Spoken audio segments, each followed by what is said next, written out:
No, we did not discuss human rights during this meeting. People are entitled to have views about us. But we are also equally entitled to have views about their views. We also politician नहीं है.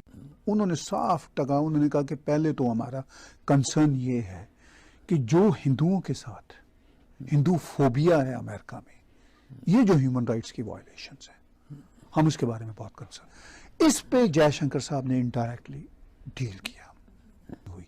लेकिन जब press ने उनसे पूछा तो मुझे तो बहुत खुशी हुई. उन्होंने साफ टका उन्होंने कहा कि पहले तो हमारा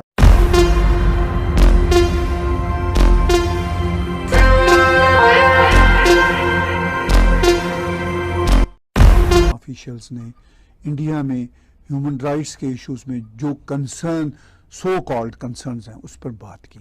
लेकिन जयशंकर चूंकि आपको पता पॉलिटिशियन नहीं है, बहुत खरे आदमी है, तो उन्होंने कहा कि ऐसी कोई बात अमेरिकन की तरफ से नहीं हुई. लेकिन जब प्रेस ने उनसे पूछा तो मुझे तो बहुत खुशी हुई. उन्होंने साफ टका उन्होंने कहा कि पहले तो हमारा कंसर्न ये है कि जो हिंदुओं के साथ हिंदू फोबिया है अमेरिका में, ये जो ह्यूमन राइट्स की वायलेशंस है, हम उसके बारे में बहुत कंसर्न है. और government is pretty much concern about it. होना भी चाहिए. इस पे जयशंकर साहब ने इनडायरेक्टली डील किया. I'm very grateful to him, honestly. These people have not understood that to fight a powerful man like Modi, you have to be a person of universality rather than one particular caste. तो ये समझ तो नहीं आई उनको, तो ना मुझे लगता आनी है, आने वाले टाइम के ऊपर नहीं आनी. तो मैं आपको ये बता दूं कि बीजेपी को अगले 20 साल नहीं कोई हरा सकता. ठीक कह रहे हैं आप. और यहाँ पर जो डिस्क्रिमिनेशन हो रही है उसके बारे में कोई बात नहीं करता. सो अब आप देखो कि मुस्लिम कंट्री की बात हो रही है. हिंदुस्तान ने कल साइन की है treaty with Egypt to give them a wheat. Right. अच्छा, वो तो मुसलमान कंट्रियों के साथ ट्रेड कर रहे हैं. यस. और मुसलमान कंट्रियां उनके साथ ट्रेड कर रही हैं.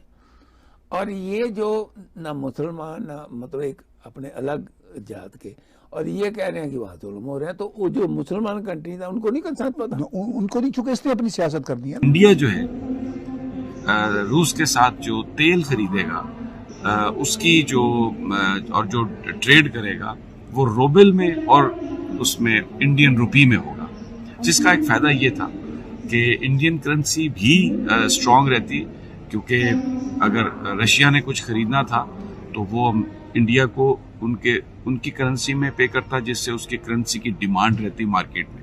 और जो तेल इंडिया ने रूस से लेना था उसकी पेमेंट अगर रूबल में हो तो रूबल की भी डिमांड रहती. ये दो बड़े मुआहदे मैंने आपको जिक्र किया है जो इस खित्ते में मिडल ईस्ट में अमेरिका की जो इकोनॉमिक हेजमनी है उसको ये इंश्योर करते थे.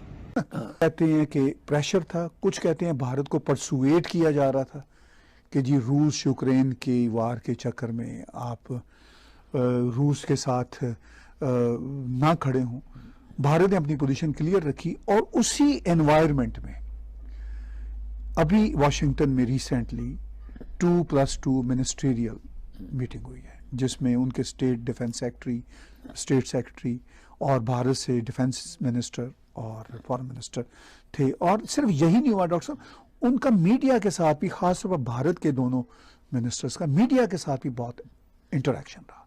मीडिया ने उनको ग्रिल करने की कोशिश की दो चीज़ों पे. ज़्यादा बड़ी चीज़ तो ये थी वो जो अमेरिकन का एक पॉइंट ऑफ व्यू ना कि तुम या तो हमारे साथ हो या फिर नहीं हो. तो वो मीडिया ने भी कि भाई आप रूस में हमारे साथ हो, उसने. लेकिन उस पर कि इससे पहले कि ये जवाब देते जयशंकर साहब, टोनी ब्लिंकन ने खुद वजाहत की ताकि मीडिया को ज़रा समझाने की कोशिश की कि इनकी इतनी पुरानी टाइज हैं रूस के साथ, हम एक्सपेक्ट ही नहीं करते कि इस एक इंसिडेंट की वजह से ये सब कुछ वो छोड़ के एकदम से इधर आ जाएंगे. फिर उन्होंने खुद कहा टोनी ब्लिंकन ने कि तेल तो खैर खुद यूरोप के मुल्क ले रहे हैं बहुत ज्यादा, और ये तो 1 to 2% शायद एनर्जी लेते हैं, 3%. तो ठीक है ना जी.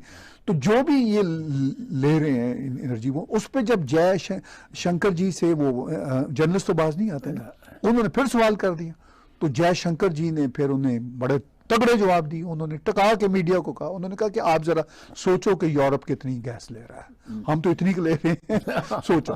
دوسرا یہ کہ ہماری واقعی پرانی ٹائز ہیں، یو کین ناٹ تھنک کہ ہم چیزوں کو تمہاری مرضی کے مطابق چلائیں گے۔ دیکھیے جو ڈائلاگ ہوتا ہے نا جی کسی بھی کنٹری میں، جی جی خاص کر کے جس سچویشن میں ہندوستان اب پڑتا جا رہا، Right. ہاں جی، Pakistan was never a danger